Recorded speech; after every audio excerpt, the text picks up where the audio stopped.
Você já ouviu falar de homeschooling? Depois que começou a pandemia, que todo mundo foi para casa e que, né, começou a trabalhar com essa ideia do ensino remoto, esse tema que já existe há muito tempo começou a ficar muito recorrente aqui no Brasil. Até porque, assim, é bem provável, inclusive tramita na Câmara a possibilidade de o homeschooling passar a funcionar ainda esse semestre, né? Mas o que é homeschooling? Você tem ideia do que é?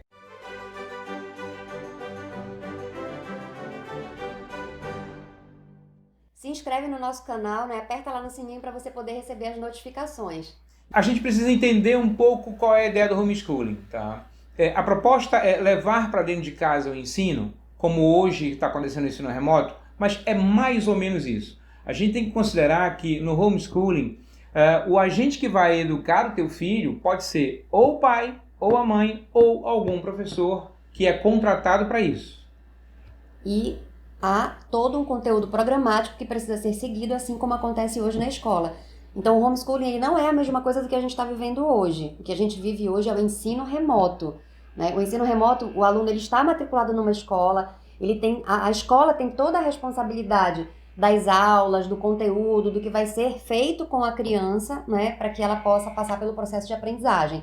No caso do homeschooling, a escola já não é mais o agente responsável por isso, né, e sim a família. Então, a família, existe um programa por trás, né, que precisa ser seguido, que é regulamentado, que é oficial e tudo mais, mas é a família que vai estar acompanhando esse processo de aprendizagem.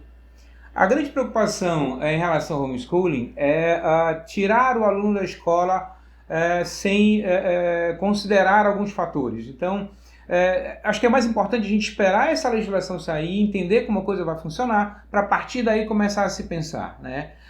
Mas hoje, o que é que nós temos? Hoje nós temos o ensino remoto, né? O que é esse ensino remoto? Como é que funciona esse ensino remoto? O grande impacto maior foi com a pandemia, a necessidade das escolas tendo que solucionar a questão de o aluno agora vai para casa. Como é que a gente faz isso? E aí a gente se percebeu num universo muito complicado, muito difícil. Pais não sabendo como trabalhar, alguns professores com dificuldades em relação à tecnologia, o acesso a essa tecnologia para o aluno. Esse panorama gerou uma série de confusões, né? E aí vem essa questão, né? Ah, tem pais que ficam, eu vou aproveitar então esse movimento e já vou trabalhar essa ideia do homeschooling. Isso é bom ou é ruim? Quais são os prós e os contras dessa história, né? Eu costumo dizer que tudo na vida tem sempre um lado bom e um lado ruim. Então, o meu filho estar na escola, o lado bom é que tem toda uma equipe estruturada para se preocupar com a organização da aprendizagem dele, né? O lado ruim é que muitas vezes a metodologia não é adequada ao que a minha criança, a forma como meu filho aprende, né? Ou o que está sendo colocado para ele não é exatamente aquilo que eu gostaria ou que a criança precisa aprender, né? Eu tenho uma certa contrariedade aos princípios que aquela escola tá colocando, enfim, mas eu tenho que aceitar porque é a instituição que eu escolhi para que ele estude, não é? Mas no caso do homeschooling, apesar de haver a vantagem de que eu posso trabalhar isso, eu não quero, por exemplo, uma educação cristã, ou eu quero que seja cristã, mas eu quero nos meus moldes, enfim, eu posso direcionar melhor isso? Ok, mas em contrapartida eu tenho que me perguntar, eu tenho tempo para me dedicar a aprender como fazer isso, para realmente acompanhar o meu filho de perto nesse processo? E aí é legal a gente fazer esse paralelo com o ensino remoto, porque muita gente que, né, podia já estar estudando ou pensando nessa possibilidade do homeschooling, viveu um pouco a experiência do que é ter o seu filho em casa, né, e estudando em casa. E muita gente percebeu que de repente não tem essa estrutura para acompanhá-lo, ou por não ter tempo, ou por não ter o próprio conhecimento mesmo de como fazer. Então é preciso que, né, hoje a legislação não permite, mas quando permitir, é preciso que a gente pense quais são os prós e os contras de cada uma das possibilidades que existem. E o que é legal perceber assim, ensino remoto, passado essa fase de meu Deus, o que é que eu faço com meu filho, o professor não assiste, a escola está falhando. Hoje a gente acaba aqui, forçosamente estamos nos adaptando a tudo isso. E qual é o lado bom da coisa, como disse a Larissa? A gente começa a perceber que muitas das soluções que ficavam num nível muito teórico, hoje começam a surgir de uma forma mais prática, de uma forma mais efetiva, né? E aí a gente percebe os professores buscando alternativas, metodologias ativas, o que é isso, como eu faço, como eu trabalho. Isso abre uma margem muito interessante para a gente dar um salto na educação, do que antes a gente se preocupava em aquele ensino sempre de um professor e 30 alunos numa sala de aula. Hoje a gente precisa pensar em alternativas mais atraentes, mais interessantes e que efetivamente gerem essa educação.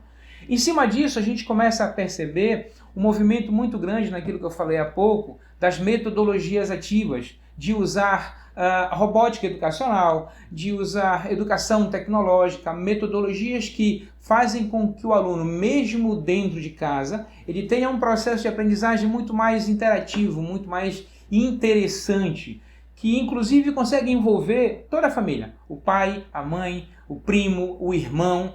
Essa é uma tendência que, a meu ver, não vai mais retroceder. Tá? E é interessante porque quando passar este momento, e se passar, a escola tradicional vai ter que repensar cada vez mais como fazer isto.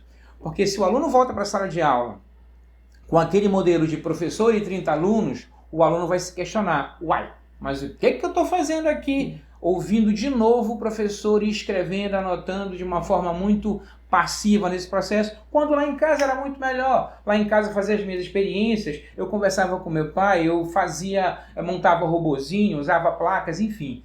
Eu acho que essa mudança, como a Larissa mesmo falou, que tem os prós e os contras, esse é um pró muito interessante. A mudança nesse paradigma de educação. Bom, aí você pode estar se questionando, tá, mas e aí, né? O que eu devo decidir em relação a isso? Bom, o que eu costumo dizer é que você, como pai ou responsável pela educação de uma criança, né, o que você precisa é estar sempre buscando conhecer o que há disponível hoje no mercado para que você possa, se não está, por exemplo, satisfeito com apenas o que a escola oferece, ver como complementar essa formação. Né? Então, isso independe do homeschool estar ou não aprovado. Se o meu filho estuda numa escola, né, que é a que realmente eu escolhi como sendo a melhor para ele, mas ainda assim eu acho que não está preparando ele para o futuro, né, que eu acho que é o mais adequado, ou para as habilidades que ele já demonstra ter e que eu gostaria de estimular mais, hoje existem muitas possibilidades de você, por exemplo, colocá-lo em atividades extracurriculares que possam estar complementando essa formação na escola.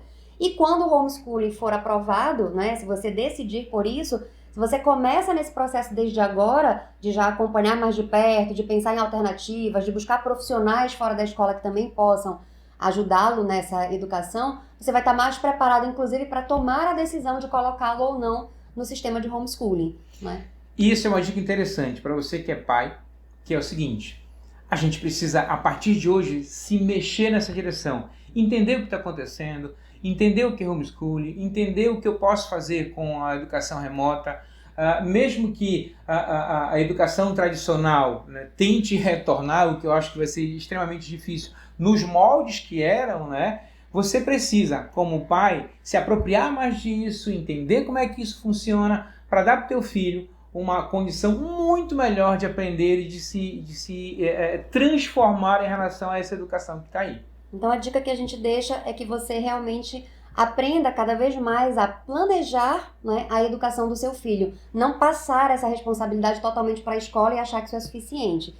E aí também, complementando essa dica, a gente pode estar, né, colocando aqui algumas formações complementares que são muito importantes. Então, antes, por exemplo, o inglês era importante, continua sendo, mas ele sozinho não dá mais conta. Né? Uma atividade física, como um esporte, também é muito importante para essa questão da formação mais integral dele, né? Se ele tem aptidão, algum curso na área mais artística, a robótica e a programação hoje são muito importantes para desenvolver pensamento computacional e uma série de habilidades e competências que hoje são cada vez mais exigidas no mercado. Então, tem uma série de oportunidades hoje que são acessíveis, que você pode estar pesquisando de acordo com o perfil, a característica do seu filho e daquilo que realmente, né, não só o mercado, mas a própria condição de vida exige que as pessoas desenvolvam de habilidades e competências. É isso. Se você gostou e quer receber mais informações nessa área, se inscreve no nosso canal, né? Aperta lá no sininho para você poder receber as notificações.